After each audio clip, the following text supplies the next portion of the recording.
दिल्ली के विज्ञान भवन में आयोजित नारी शक्ति वंदन सम्मेलन में महिला सशक्तिकरण का व्यापक संदेश देखने को मिला।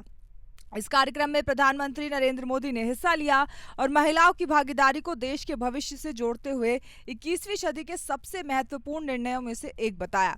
सम्मेलन में दिल्ली की मुख्यमंत्री रेखा गुप्ता भी मौजूद रही, जहां महिला अधिकारों की ऐतिहासिक यात्रा से लेकर वर्तमान बदलावों तक चर्चा हुई। मुख्यमंत्री रेखा गुप्ता ने अपने संबोधन में कहा कि भारत महिलाओं के सम्मान और समान अधिकारों के लिए लंबा संघर्ष करता आ रहा है। उन्होंने भ्रूण हत्या, सती प्रथा, बाल विवाह और शिक्षा जैसी सामाजिक कुरीतियों का जिक्र करते हुए कहा कि देश अब बेटी बचाओ और बेटी पढ़ाओ से आगे बढ़कर बेटी बढ़ाओ के नए दौर में प्रवेश कर चुका है। उनका कहना था कि आज की नीतियां महिलाओं को केवल सुरक्षा ही नहीं बल्कि नेतृत्व के अवसर भी दे रही है। बहनों, भारत की महिलाओं ने अपने ही देश में सम्मान व समान अधिकार पाने के लिए संघर्ष की एक लंबी यात्रा देखी है।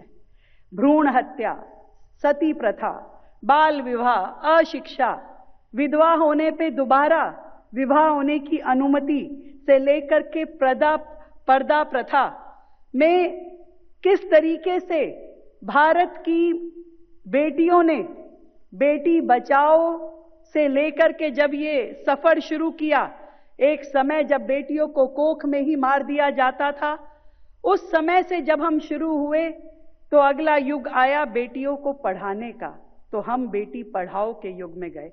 और मुझे बहुत ही प्रसन्नता है कि आज प्रधानमंत्री जी आपके सशक्त निर्णय और नीतियों के द्वारा जिस युग में हम प्रवेश कर रहे हैं वो बेटी बचाओ, बेटी पढ़ाओ और अब बेटी बढ़ाओ के युग में हम प्रवेश कर चुके हैं। और इस नए युग की शुरुआत हुई 2014 से।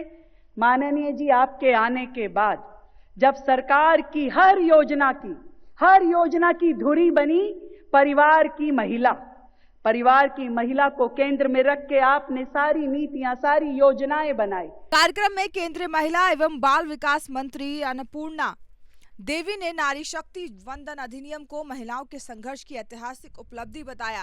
उन्होंने कहा कि ये कानून महिलाओं के लिए आत्मसम्मान, अधिकार और लोकतांत्रिक भागीदारी को मजबूत करने वाला युगांतकारी कदम है, जो देश की राजनीतिक और सामाजिक संरचना में बड़ा बदलाव लाएगा। आज का यह कार्यक्रम राष्ट्रीय निर्माण की नई और प्रेरक गाथा का उत्सव है।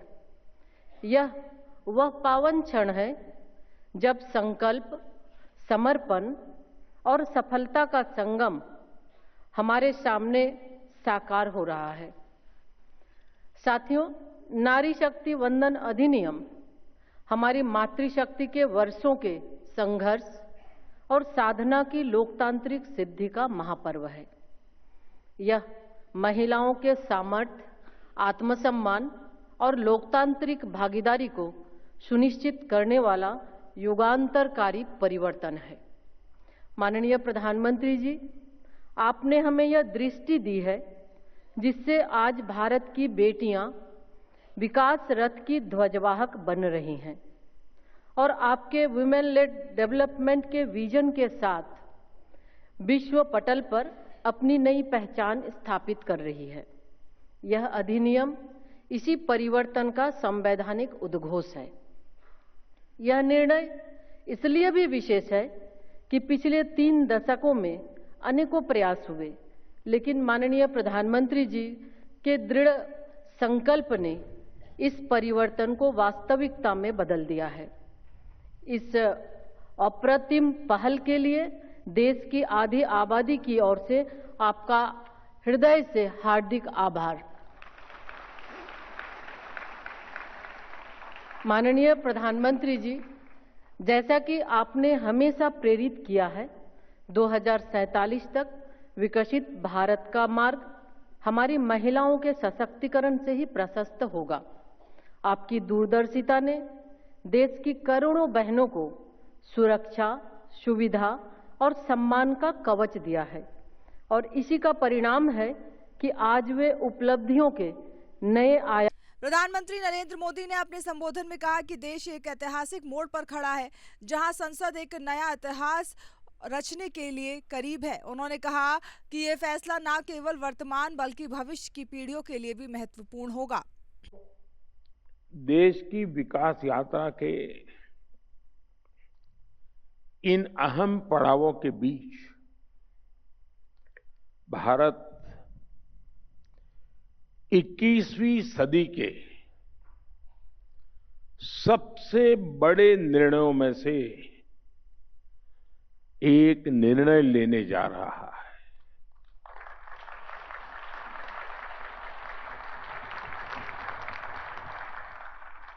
मैं बहुत जिम्मेवारी के साथ कह रहा हूं कि 21वीं सदी के महत्वपूर्ण निर्णयों में से एक महत्वपूर्ण निर्णय यह है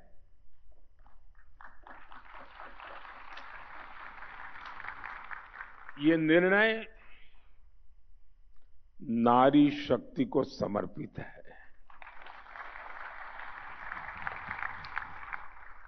नारी शक्ति वंदन को समर्पित है। प्रधानमंत्री ने यह भी स्पष्ट किया कि आने वाले दिनों में संसद के विशेष सत्र के जरिए महिलाओं की भागीदारी बढ़ाने की दिशा में ठोस कदम उठाया जाएगा। हमारे देश की संसद एक नया इतिहास रचने के करीब है। एक ऐसा नया इतिहास जो अतीत की संकल्पनाओं को साकार करेगा, जो भविष्य के संकल्पों को पूरा करेगा। एक ऐसे भारत का संकल्प जो समता मूलक हो, जहां सामाजिक न्याय केवल एक नारा न हो, लेकिन हमारी कार्य संस्कृति का, हमारे वर्क कल्चर का, हमारी निर्णय प्रक्रिया का स्वाभाविक हिस्सा हो। प्रधानमंत्री ने 16 से 17 और 18 अप्रैल को होने वाली विशेष बैठक का जिक्र करते हुए कहा कि ये दशकों की प्रतीक्षा को समाप्त करने वाला समय होगा और इससे लोकतंत्र और मजबूत होगा। राज्यों की विधानसभाओं से लेकर देश की संसद तक दशकों की प्रतीक्षा के अंत का समय 16, 17, 18 है।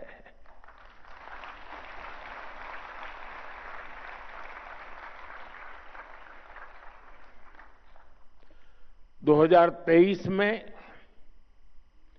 नई संसद में जो नया भवन निर्माण हुआ, उसमें हमने नारी शक्ति वंदन अधिनियम के रूप में प्रथम कदम उठाया था। वह समय से लागू हो सके, महिलाओं की भागीदारी हमारे लोकतंत्र को मजबूती दे, इसके लिए 16 अप्रैल से संसद के बजट सत्र की विशेष बैठक का आयोजन होने जा रहा है। और उसके पहले आज नारी शक्ति वंदन का ये कार्यक्रम, मैं इसके लिए इस कार्यक्रम के जरिए हमें देश की कोटि कोटि माता बहनों का आशीर्वाद मिल रहा है और मैं इस कार्य।